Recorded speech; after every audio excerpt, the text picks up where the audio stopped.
تو یعنی آپ جیسے کہ کہہ رہے ہیں کہ یقیناً ایران کو بھی اس کے نتائج کا معلوم ہے، تو ہم یہ کہہ سکتے ہیں کیا ایران نیوکلیئر پاور بن چکا ہے؟ یعنی اب یہ جنگ جیسے کہ آپ بھی کہتے ہیں کہ لمبے عرصے تک چلنے والی ہے، جنگ تو شروع ہو چکی ہے، تو اگر یہ جنگ کا سلسلہ جاری رہتا ہے تو آخر جیت ہوگی کس کی؟ کیونکہ اب ایران بھی بھرپور طریقے سے تیار ہے، نہ تو وہ مذاکرات کرنے کو تیار ہے، اور وہاں سے اسرائیل ہے وہ بھی اپنا پلان میں بیٹھا ہے۔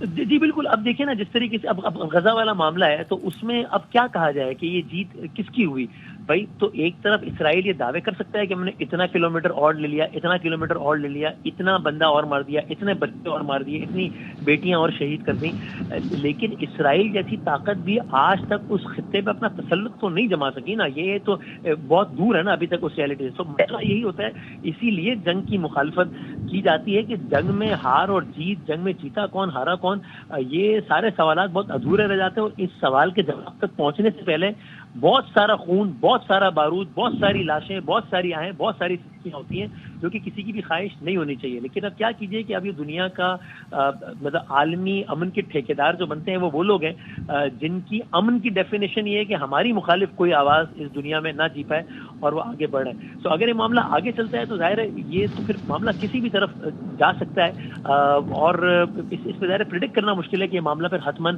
کس طرف جائے گا. لیکن اب تک جہاں تک یہ معاملہ آ گیا ہے، دیکھیے اسرائیلی فوج لوگوں کو محفوظ پناہ گاہوں میں جانے کا کہہ رہی ہے.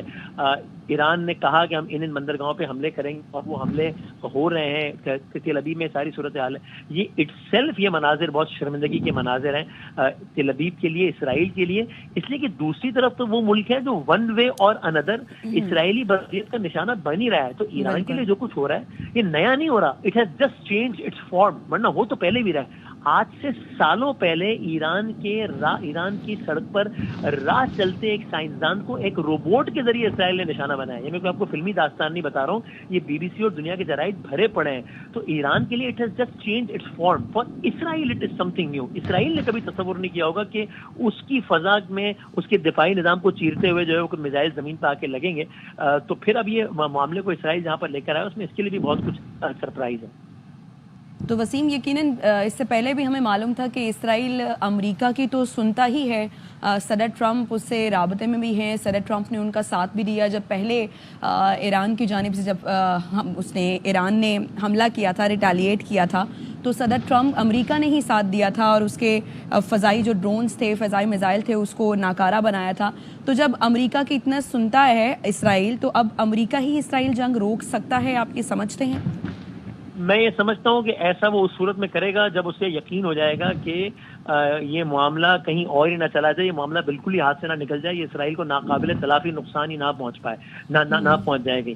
ورنہ امریکہ اس اعتبار سے بہت کمفرٹیبل پوزیشن میں ہے کہ جی پبلک پوسچرنگ ہے کہ جناب میں تو پیس میکر ہوں، میں تو امن چاہتا ہوں. اب میں نے تو کہا تھا کہ اگر اسرائیل کو اٹیک کرے گا تو وہ اب یک طرفہ ہوگا، ہم تو نہیں کر رہے، ہم تو اسی لیے کہہ رہے ہیں یہ ایران رد عمل میں ہمارے ایسٹس کو نشانہ نہ بنائے ایسے کہ ہم تو ہے ہی نہیں. لیکن اصل میں ہو کیا رہا ہے؟ اصل میں ہو یہ رہا ہے کہ امریکہ کا ایک ازلی دوست امریکہ کے ایک ازلی دشمن کو نشانہ بنا رہا ہے. It is a good situation for America. تو پبلک پوسچرنگ جو بھی ہو، it is not difficult to predict کہ اس سارے میں یہ ممکن نہیں ہے کہ امریکہ اس سب سے بہت خفا ہو اور اسرائیل جو ہے سارے معاملات میں بڑھ رہا ہو. ظاہر سی بات ہے اس میں سیم پیج پر ہیں، اس میں جو ہے وہ ملی بھگت ہے اور یہ اسی انداز سے تو دکھا کچھ رہے ہیں، عمل کچھ اور کر رہے ہیں. اور ڈر خانہ ایک ہمیشہ ایک پیسج رکھا جاتا ہے کہ اگر چیزوں کو کل کوئی یو ٹرن لینا ہو تو اس کے لیے امریکہ نے اپنی ایک پوزیشن سنبھالی ہوئی ہے بجائے کہ وہ ایک فریق بن کر سامنے آئے. لیکن یہ معاملہ اتنا بگڑ گیا ہے میرا خیال ہے کہ اب صرف امریکہ کی ثالثی سے یہ مسئلہ حل ہونے والا ہے نہیں، اور اب دنیا کے کئی ممالک اس میں کودیں گے تو یہ معاملہ کسی طرف بیٹھے گا، کسی طرف بیٹھے گا.